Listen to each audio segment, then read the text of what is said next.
ride racist? Yes. I don't think it is. Greetings. I'm Ediz. And I'm Ben. So we have decided to make a video about Splash Mountain and whether it should be rethemed or not. Seems like a hot topic at the time. Yeah. I've seen a petition going around online that it should be changed to Princess and the Frog. But why? Song of the South isn't racist. Is it racist, Ben? That is what we're going to discuss That is what we're today. here. Splash Mountain, Slippity-doo-dah, Splash Mountain. slippity-yay. To work out if Splash Mountain needs to be rethemed, we need to go back and we need to see where this all came from. People are so quick to have opinions on things they know very little about. So I think you can't be commenting opinions until you've done a little bit of research yourself. So, we've done some research. We're so close to 2,000 subscribers, it'd be really cool if you could, subscribe, hit that like button so we can sort out the algorithms, oh my god. And yeah, let us know your honest opinion on this topic, because I think it's Yeah. a really interesting topic, and no matter what you think about it, it's all opinions, innit? Yeah, but your opinion is wrong. Oh, bird!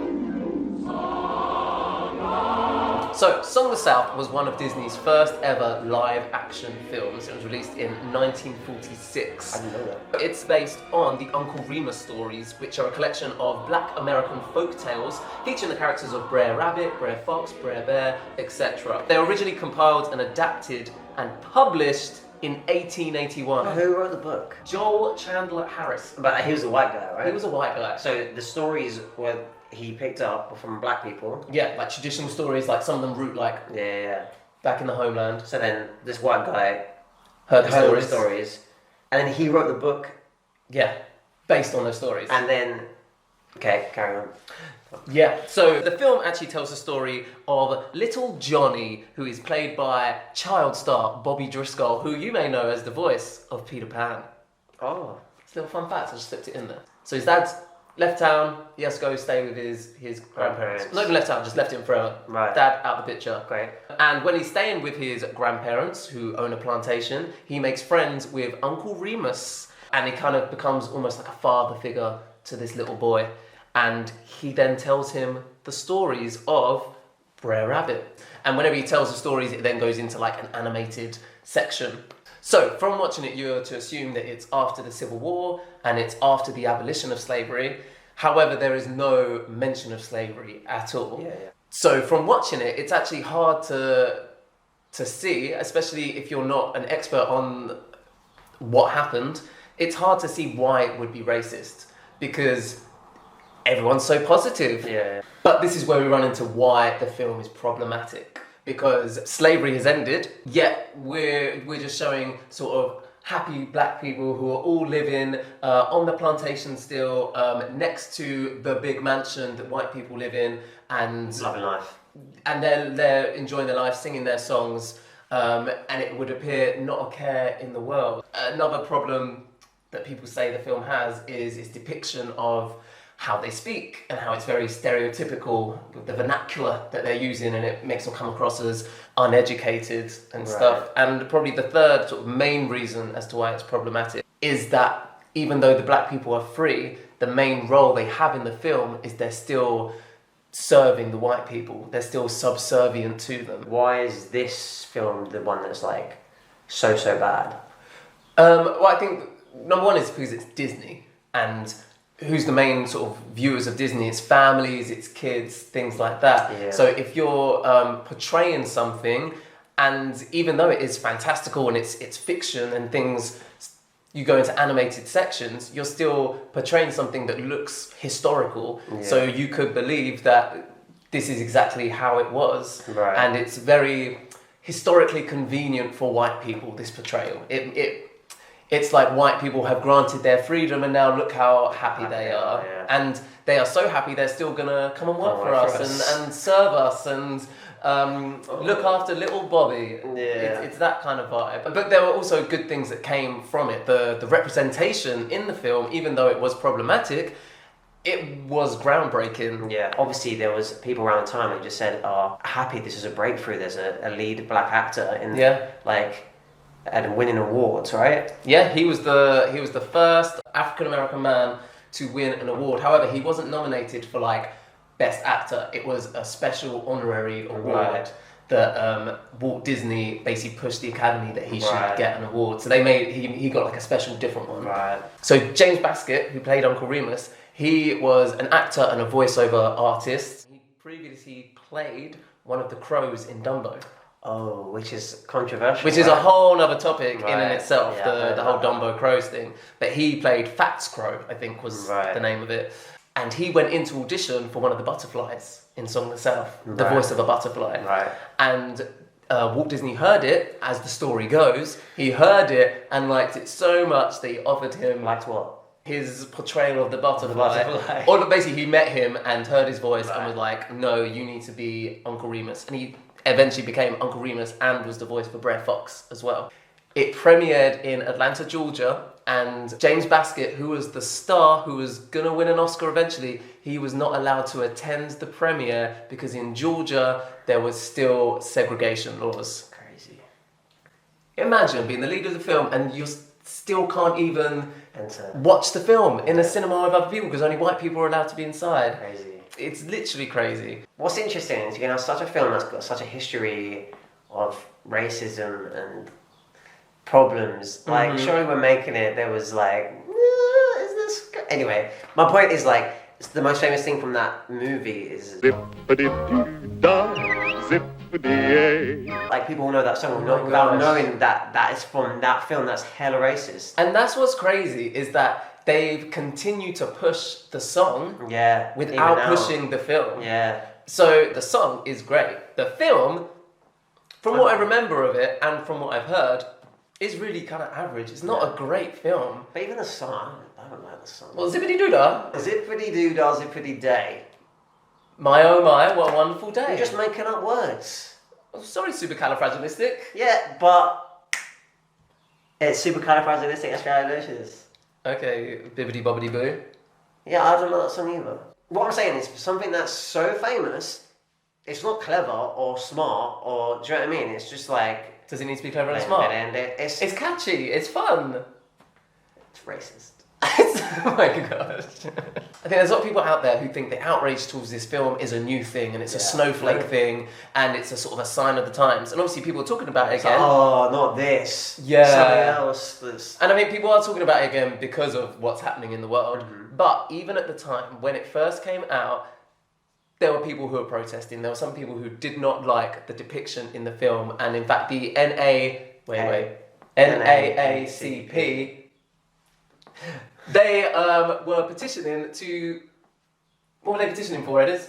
That it's bad. Like, Okay, so... the depiction of of how you're perceiving the slave trade to have been. Like, oh, they loved it. They had a great time. They were singing songs.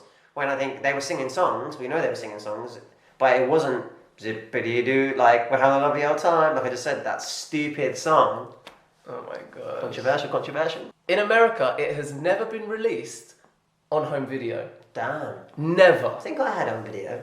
In Europe, it has, and in Japan, it has. Right. So this is saying to me a few different things. Number one, Disney have always known, at least in the past, 40 years when there's been home video? They knew at the time. But they've always, so they've never even released it because they know it's problematic, right? So they know they've got a problem with it. Yeah. But at the same time, they're willing to release it and make money from it in Europe and in Japan because we don't know about the American history as much. So we're not going to get as offended because we don't fully know about that whole story, right? Yeah. Like, why would you not, after you release it, it flops, right? It doesn't flop, that's the Doesn't issue. flop, it was successful. Yeah, it was successful, right?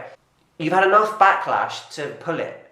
Why are you then still, like, releasing it on, like, that song is on, like, I've got an album of, like, song hits. Yeah. It's like, why is it still being pushed? But say separately to the film that song is good. Say separately to the film that people enjoy that song. I know where this is Should going. we not then... I know where this is going. Should we not then be able to enjoy that song anymore? No. Because it's attached to something like that. But if you remove No. it from that... No.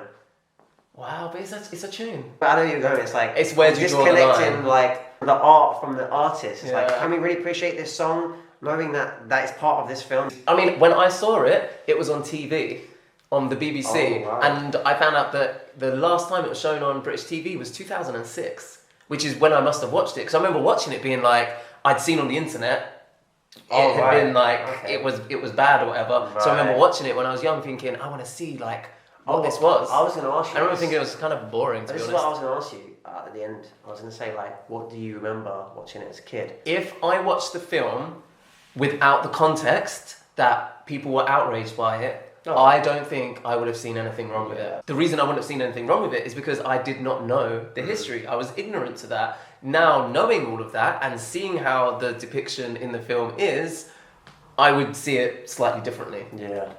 So, knowing the past of the film and the stories and everything and how it was received over time, why on earth would Disney in the 80s do a ride that's purely based on the film? Splash Mountain. Zippity-doo-dah, Splash Mountain. zippity-yay. On Imagineering, they say how they only made that ride because they had like leftover animatronics from a like music show. Yeah, so it was a show called America Sings. So basically what they wanted, they had an area in Disneyland that not many people were going to. So they were like, let's make a log flume attraction there. They had an attraction there that were going to close down, and they're like, let's reuse the animatronics. How can this all work together? All the animatronics were animals and they were singing. So they were like, Song of the South has animals that sing. Why don't we do one based on that? So the only reason they even themed the ride on Song of the South in the first place is because they wanted to reuse some old Yeah. animatronics. And then obviously they made new animatronics of like Brer Bear, Brer Rabbit, Brer Fox, and made a lot of other stuff. But it was mainly to sort of save money and to reuse some really great stuff they already had. Yeah, but then they made it 3 more times. So yeah, the ride opened in Disneyland in California in '89. We'll open the steepest, wettest, most splash-tacular place in the whole world! Zip, zip, zip, zip. Splash. And then it was such a big hit that they made one in Tokyo in October the 1st, 92, and then in Magic Kingdom in Orlando, October the 2nd, 92. So within a day of each other, that's crazy. And I think this is what comes down to, what do you think makes the ride Yeah. a great ride? Because we both think it's a great ride. It was one of Yeah. our favourites when we were there, Yeah, right? it's great. Splash Mountain. Zippity-doo-dah. Is it the actual ride itself? So if you didn't have if you didn't have any animatronics, would it be just a bit pants? It would still be good, right? The log flume? Yeah. Yeah, it was good. So all the animatronics and the song, it all just like adds to it, doesn't it? Yeah. So when we were actually in Florida, because I haven't seen some in the South, and this guy knows all the facts of everything, we were on the ride because it's really long. It's like 8 to 12 minutes long, the ride, apparently. Ben was spitting out all the facts of like, this film's racist. I was just in the queue like, Yeah. guys, You're a racist. Basically, I got this history lesson on the ride as we were going around. So the first time around was like history lesson with Ben, and then the second time was like me just looking at everything like, this is disgusting. But what's You should be interesting ashamed of yourself. is the ride racist? Yes. I don't think it is. No, it's not racist. Because there's if It's you what were it's just representing. Is what. sure, like if you were just on the ride and it's just animals. No, and how's stuff. it? How can a ride be racist? Exactly. So we're going back to that thing of like separating the art from where it's come from, right? Yeah. So knowing where it's come from, it looks bad. But kids today, they don't know Song of the South. How are they going to know Song of the South? Yeah. If you can't find it, it's not released. Yeah. So if you don't know that it's come from a racist place, how are you going to know it's racist? So therefore, can you not just enjoy it for how it is? It's laziness. That's what it comes down to. Like, if you watch Imagineering, again, I said it twice. It's a great show. Watch it. Yeah, Disney like, Plus. we talk about how when they made the park in Tokyo, it's just like a cookie cutter of that first part they did. So it's like, for them, it's easy just to go, oh, this ride works in California. Let's just do it exactly the same in Tokyo and in Paris. Paris? It's not in Florida. Paris. In Florida. Yeah, to me, it's just laziness. Yeah, because the reason they did the first one is because they wanted to reuse the animatronics. Yeah, so then this time you're going out of your way to make it exactly the same. What, no one's popped up and said, you know, there's some controversial, that was 100 years ago. But that's the thing. 100 years ago? What, when the book first came out? Well, I guess, yeah. Well, yeah. The ride came out 100 years later and you're telling me you haven't acknowledged all the Right. previous stuff. That's just dumb and that's lazy. Just- and for Disney, how Imagineering, ooh, we're so clever. I You mean, can't. they are clever. Yeah, but come on, that's just lazy. But, like, the ride itself, is it offending anyone?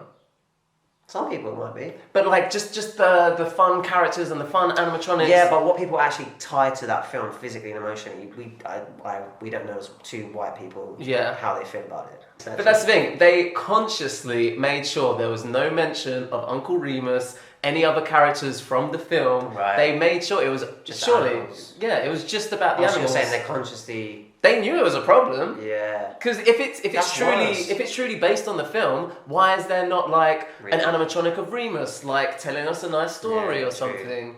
And there isn't. No, there's not. It's just the fun animal Animals. characters. Yay! Which is then when Ben said to me that he'd heard somebody else say that people want it to be turned into Princess and the Frog. I mean, we spoke about this a couple of years ago on our Yeah. channel, maybe last Check it year, out. I don't know. And I think it's a great idea because the ride will stay the same, the environment will stay the same because it's set on the bayou, it's the whole of Set in the South, right? Yeah, I mean, Song of the South, is there like a log flume, is there a river, is there a lake in the actual film? No. Princess and the Frog? Yes. Oh, sick, is there? Well, yeah, she's a frog. Of course, yeah. And even at the end of Song of the... at the end of Splash Mountain, there's like a boat that's like the old style boat with a... I don't know what it's called, like a big wheel thing.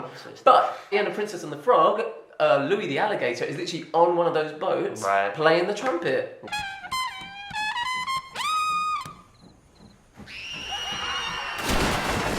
Yeah. So literally, you could keep so much of it the same and just re-theme it. How sick would it be to just flip it and just be like, yo, we're going to go and make this Princess of the Frog and represent Princess Diana because she's not represented at all. I mean, there's character meet and greets that happens. She wasn't on there. We didn't see her. And this is my point, which I don't understand about this. In 2016, in Epcot, the Maelstrom ride... The what? The Maelstrom ride... What word are you saying? The Maelstrom ride, which is in Norway or Denmark or Oh, somewhere in Frozen. Epcot, it got redone into Frozen. Frozen. Okay? That's my point one. Point two, Tower of Terror in California Adventure in 2017 got redone into Guardians of the Galaxy Mission That's Space. going to be sick. Third point, in Paris, Rockin' Roller Coaster is getting redone into Iron Man. Yeah. So, Disney is known for retheming rides to meet more sort of modern expectations of what we want. So, why are we still keeping this film? If you take all the racism, all everything to one side, who knows Song of the South? No one. So why not make it into a ride that kids today and people today actually know the characters from and love the characters from? It just makes no sense to me. I remember being on that ride thinking, would be sick. this would be sick as Princess and the Frog. Then we know the characters, the enjoyment would be better. I don't get it. Taking it away. I don't want to take it away from you too much. Oh, because I just felt I made the best point I've ever made in my life. Is Princess and the Frog that popular? Is it more popular than Song of the South? Sure. And if we're going to try and keep the theme in similar to Splash Mountain, it makes sense. The only other film it could potentially be is Emperor's New Groove. In the fact that there's that scene where they're tied to the log and they're going off the cliff. Yeah. The main thing for me is like just the fact that they haven't done anything about it. Like why? Like it's not going to cost them a lot of money to change. We're not. No one's saying to rip the whole ride down and build a new ride. Yeah, just like redecorate. Redecorate. Silence is violence. Raw. Whoopi Goldberg made a good point. Okay. She was inducted as a Disney legend, which is something that they do at D23. It's a whole thing. Right. And when she was inducted, this is quite a few years ago now, she made a statement basically like to the press and everything. She used the opportunity to say that Disney should stop hiding their past. Oh, snap. So I'm now coming at a different sort of angle here. So she's basically saying things like Song of the South have been hidden for so long. What are you hiding? Why are you trying to hide what you did? It's like, are you hiding it because, that's insensitive, or because we don't want Disney to look bad? Yeah. I'm trying to find a way to get people to start having conversation about bringing Song of the South back so we can talk about what it was and where it came from and why it came out. And I think a good way to do this is I want to see, I don't know if I want to see Song of the South itself on Disney Plus, but I want to see a documentary on it. Yeah. I want to know about the history of it. I want to see people saying what they think about it, why it is insensitive, show me little clips about it, but I'm watching it in context. And your past shouldn't be shameful. Disney shouldn't be. Should it be shameful? Potentially, it should be shameful, but you use it as an as an opportunity to show that you've learned from that, and you use it as an education point, being like, this is a documentary. Here's what different people think about it. Yeah.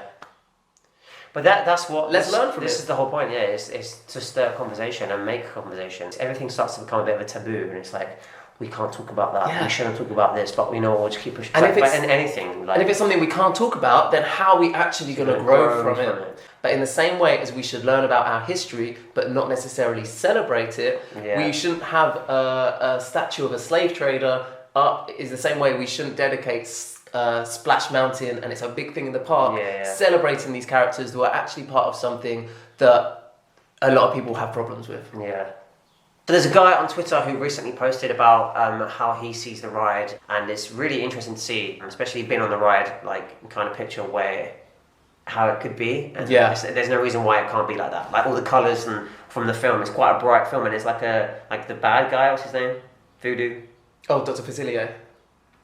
The bad guy. Dr. Facilio. Yeah. Yeah, and you know what I was thinking? I was looking at the feed and I was thinking, this would be sick at night. Like coming out. Or does it have all like the friends from the other side? Like, yeah. So that's the section. There's a bit in the ride where you go like into like a dark kind of cave, and it'd just be sick. We've thought about vaguely turning it into Princess and the Frog before, but this guy on Twitter, he's gone into depth. So I'll put like a link maybe to something, because his ideas are sick. So I think in conclusion, my personal thoughts on this is racism or no racism. Why not just do up the ride? Who knows about these Song of the South characters? I don't see as redoing the ride with new technology, new things, could be anything but a positive. We've all enjoyed Splash Mountain and think it's great and love all the characters. Why not freshen it up? Thing is, this is another topic, and I'm just thinking, I know you're ramping it up, is people are going to go out of their way to say, no, keep it the same, because then it becomes a personal thing, because then it's like, oh, we are racist because we are okay with it being there. Do you know what I'm trying to say? Well, I feel like those people just need to get over themselves. Thanks for watching, guys. We hope that wasn't too deep, but it was needed and it's necessary, and it's good to talk these things out. Yes. And leave a comment below as to what you think about this situation. Thanks for watching, and speak to you soon. Speak to you personally. Goodbye, good people, goodbye. Bye.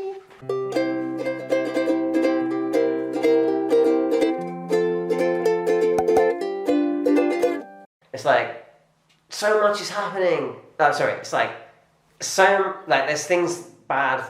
What kind of sentence? This guy wants a podcast. Wait.